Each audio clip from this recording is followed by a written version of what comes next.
umuntu neza ntiyabikora bikore Goliyati uri imbere yawe habe mureke mvuge iby'Imana ishaka wawe unyumvise ako kagambane k'abantu mukorana bose barakwanze bitewe n'umuntu umwe uwo ni Goliyati dore ndimo ndakaraga ndimo ndazunguza Goliyati we wazangereje ubwoko bw'Imana utuma Abisirayeli bajya mu myobo ndakubagira ibisiga ufite randevu yo kubagwa wowe ndakumvise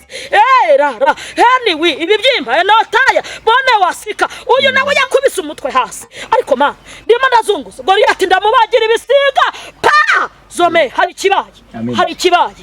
kibaye mbonye amaboko hayine wasika mbonye amaboko y'Imana menshi amanukiye gutabara abantu mbonye amaboko kandi amanukiye no gukiza abanyabyaha abantu bikinisha abantu babayeho ubuzima bwo kwisambanyisha abadayimoni mana we uwo nawe aratabaho Imana ihimbazwe hari abantu bazi kumva ko Imana ivuga oya ntabwo ari ibikabyo ntabwo twaje gukabya ntacyo twaje gushaka hano oya twaje kuvuga Yesu wabambwe akazuka twaje kuvuga Yesu wavanye Abisirayeli mu myobo yagufite urugo ariko ni nk'umwobo ni nk'umwobo wiberamo wagira ngo uba wihishe yego nyine niko bimeze ariko ni nk'umwobo pe nukuri mu mwobo nta kinza kibayo haba incake na jambo ryiza uhumvira ariko this way Imana yashingiye Korodina imuvanye mu bakobwa 18 we haleluya nafashijwe noneho dema mbonye umucyo w'Imana umucyo waje kubohora abantu umucyo waje kubohora abazinzwe ariko wasenze nindi wakuziye waje ko mfite umugisha wo gushaka jewe ntago undeba iyi mpeta ni ya kabiri kose narashiye yego hinonese mubayemo ubu nukuvuga ngo mfite umugisha wo kurambika abantu ibiganza bagashaka uya mujya muvugisha wa mbere yarapfuye apfa n'ubundi yari yarayinyambitse wambuza uteri ko kuba Dawidi wumugore arapfa yarayinyambitse abatazi ubuhamya bwanjye munyarukira kuri sanga bizemera gatatu buriyo arapfa yarayinyambitse n'uyu waje ubundi arayinyambitse ese mumeze ariko Imana irobanura oya ndafashe Imana irobanura ku buto ntabwo irobanura ku buto Imana ihimbazwe cyane none se ubwo waburute kuvuga ko mfite umugisha wo kwambara imbere ibiganza byanjye kubikoramo ntabwo ari ukwiyemera niko Imana yangize none se muri he haleluya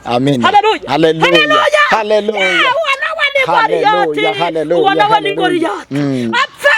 apfe iwanyu naho haba ubukwe Goliyati apfe Agirute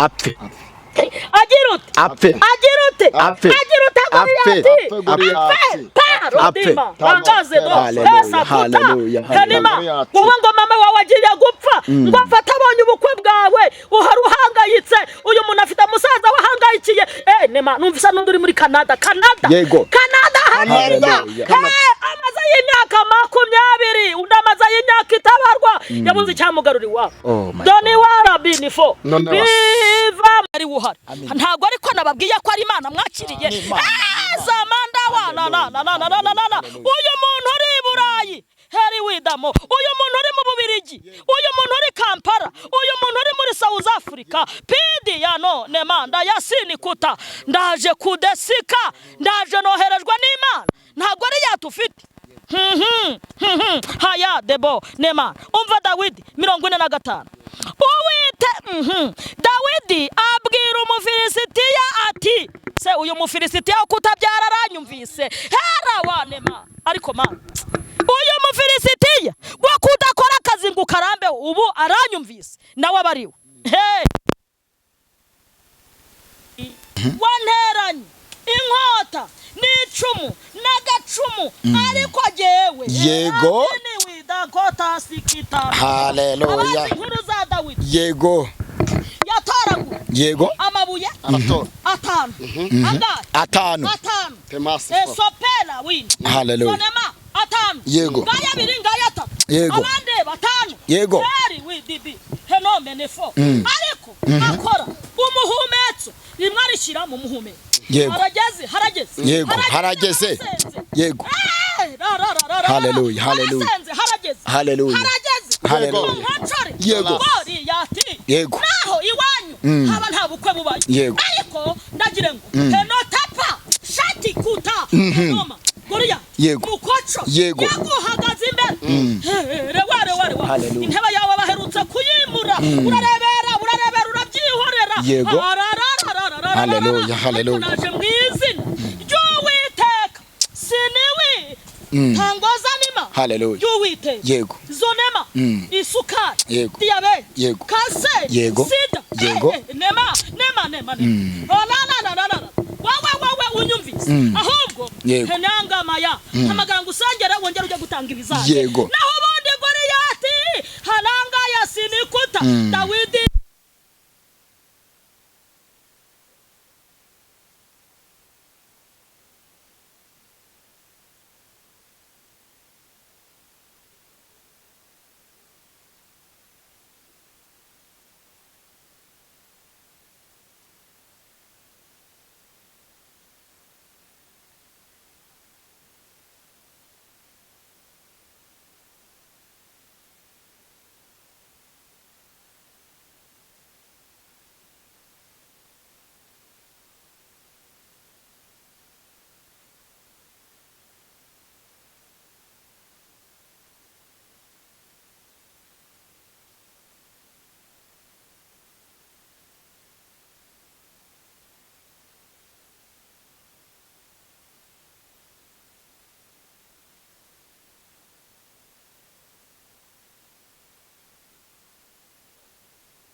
herara Yakobo yaravuze umuntu wese ajya yumva ijambo akora iby'iryo jambo ntabwo se njyewe ndimo ndakora ibyo warangiye uru ruhago urimo amabuye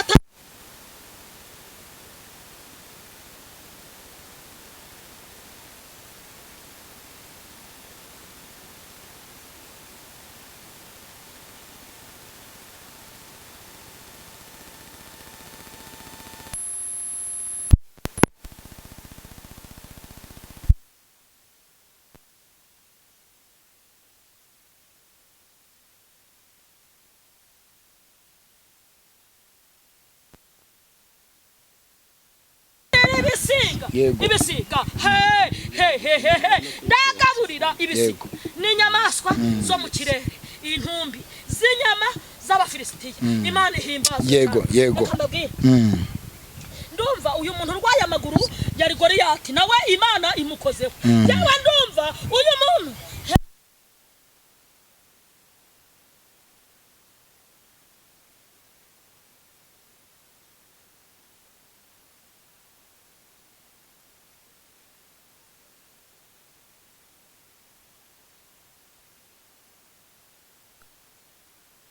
manda yasika bijya byemera Imana yongera ihimbazwe Imana uyu muntu